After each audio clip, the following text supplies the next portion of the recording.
வலியற்ற varicose vein சிகிச்சை எளிய 30 நிமிட செயல்முறை 7847045678 22/1/2024 வந்து போக்குவரத்து துறை சார்பாக ஒரு சுற்றறிக்கை போட்டிருக்காங்க. அதில் வந்து கிளாம்பாக்கம் பேருந்து நிலையத்தில் 144 பேருந்து நிறுத்தங்கள் மட்டும்தான் இருக்கு. கிளாம்பாக்கத்தில் வந்து பேருந்து இயக்குங்கன்னு 2 நாள் முன்னாடி ஒரு சுற்றறிக்கை போட்டிருக்காங்க. ஆம்னி பேருந்து பொறுத்தவரை 30லேருந்து 90 நாட்கள் வந்து முன்பதிவு செய்து பயணிகள் டிக்கெட் முன்பதிவு பண்ணுறாங்க. பண்ணும்போது திடீர்னு 2 நாளில் அது மாற்றக்கூடிய அவசியம். 144 பேருந்து நிறுத்தம் தான் முடியும். கிளாம்பாக்கத்தில் இங்கே ஒரு 1000 பேருந்துகள் கிட்ட இருக்குது. இதை போய் நாங்கள் எங்கே நிறுத்துவோம்? நாங்கள் காலவாசம் கேட்குறோம். இது சம்மந்தமாக பேச்சுவார்த்தை அரசு வந்து நாங்கள் கடந்த 3 மாதமாக இந்த பிரச்சனை சம்பந்தமான நிறைய கோரிக்கை மனு கொடுத்துருக்கோம். நிறைய ஊடகங்களையும் தெளிவுபடுத்தியிருக்கோம். இது சம்மந்தமாக எந்த அரசு எங்களோட பேச்சுவார்த்தை எதுவுமே நடத்தாமல் திடீர்னு இன்னைக்கு வந்து கிட்டத்தட்ட 60,000 பயணிகள் டிக்கெட் முன்பதிவு பண்ணியிருக்காங்க. இன்னைக்கு வந்து இப்போ திடீர்னு இப்போ சிஎம்டி அதிகாரம் காவல்துறை அதிகாரிகள் நின்று தடை பண்ணும் மாதிரி ஒரு முடிவில் இருக்காங்க. இருக்கும்போது பாதிக்கப்படுறது ஆம்னி பேருந்து உரிமையாளர்கள் மட்டும் கிடையாது. 60,000 பயணிகளுக்கு பாதிக்கப்படுவாங்க. கிட்டத்தட்ட கடந்த 2 நாட்களில் மட்டும் கிட்டத்தட்ட 2 லட்சம் பயணிகள் முன்பதிவு பண்ணியிருக்காங்க. இன்னையிலிருந்து 4 நாள் தொடர் விடுமுறை காரணமாக 2 லட்சம் பயணிகள் வந்து டிக்கெட் முன்பதிவு பண்ணியிருக்காங்க.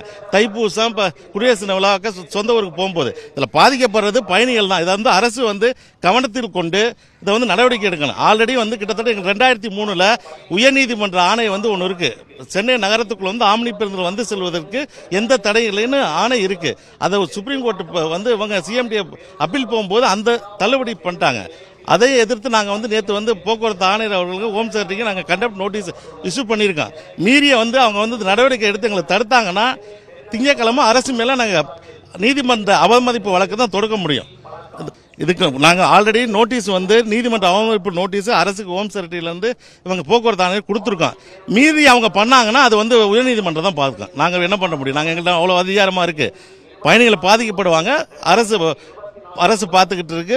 உயர்நீதிமன்றம் பார்த்துட்டு உயர்நீதிமன்றம் தான் அடுத்த கட்ட நடவடிக்கை எடுக்கணும். 1600 பேருந்து இன்னைக்கு வந்து இயக்கிறதா நாங்கள் தயார் நிலையில் இருக்கோம். அரசு எதுவும் தடை பண்ணாமல் இருந்துச்சுன்னா பயணிகள் 60,000 பயணிகள் வந்து அவங்க சொந்த ஊருக்கு எந்த பிரச்சனைலாம் போய் சேருவாங்க. இந்த பயணிகளின் பயணத்தை வந்து முடிவு பண்ண வந்து அரசு தான் இருக்கு. அரசு அதை வந்து கூடுதல் கவனம் எடுத்து எதோ அவசரப்பட்டு முடிவு எடுக்காம கூடுதல் கவனம் எடுத்து யாரும் பாதிக்காதவன முடிவு எடுக்கணும். இது எவ்வளவோ நாள் பஸ் ஸ்டாண்டு வந்து 10 வருஷமா கட்டினாங்க. ஆம்னி பேருந்து உரிமையாளர்கள் கூட்டு பேசி அவங்களுக்கு என்னென்ன தேவையான வசதிகள் பண்ணியிருந்தாலும் இந்த பிரச்சனையே இல்லை.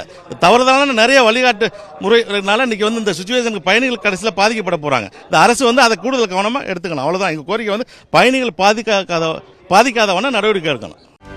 செய்திகளை உடனுக்குடனும் துல்லியமாகவும் தெரிந்து கொள்ள சப்ஸ்கிரைப் பண்ணுங்க.